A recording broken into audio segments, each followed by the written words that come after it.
Bonjour à tous, c'est Arnaud de l'agence Coby. Alors dans cette vidéo, on va continuer de parler de la location. En première partie, je vais évoquer différents compléments d'informations qui me semblent importantes avant l'installation dans un bien et la signature du contrat de location. Et dans la deuxième partie, on va parler du dossier avec les différentes pièces à joindre au dossier de location. Lorsque l'on décide de louer un bien immobilier, il y a un certain nombre d'éléments auxquels il faut être attentif. On va commencer par le contrat de location. Il faut bien faire attention quand on va signer un contrat de location à regarder les clauses. Regardez toutes les clauses avec attention. Vérifiez bien que ces dernières ne soient ni abusives ni illégales. Deuxième partie, il s'agit de l'état des lieux.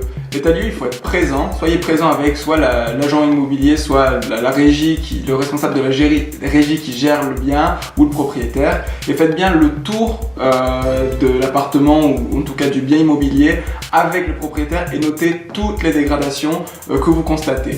Ça va vous permettre d'être de votre côté sécurisé, d'avoir tout noté et le propriétaire ne pourra pas venir derrière quand vous allez sortir du bien, venir vers vous en disant il y a telle et telle dégradation à réparer.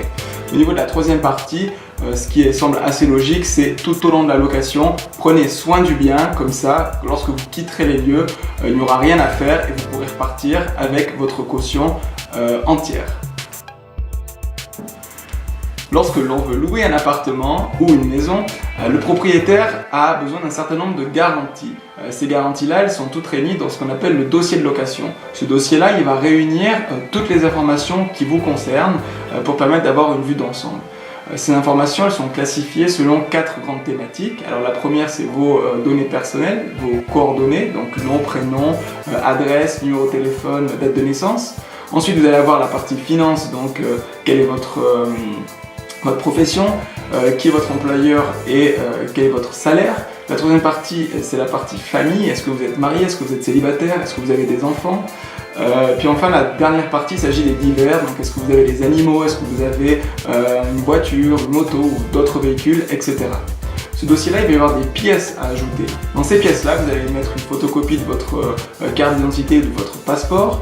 Également, un original de l'extrait de l'office des poursuites. Si vous êtes étranger, une photocopie de votre permis de séjour, votre permis de travail et également une photocopie de vos 3 derniers bulletins de salaire. Également, le propriétaire, au niveau financier, il a aussi besoin de sécuriser. Donc pour cela, il va demander une caution qui vous sera restituée à la sortie des lieux. Et cette caution-là, en général, il s'agit donc de 3 mois de loyer à payer d'avance. En général, ce sont des loyers qui sont bruts, sans les charges.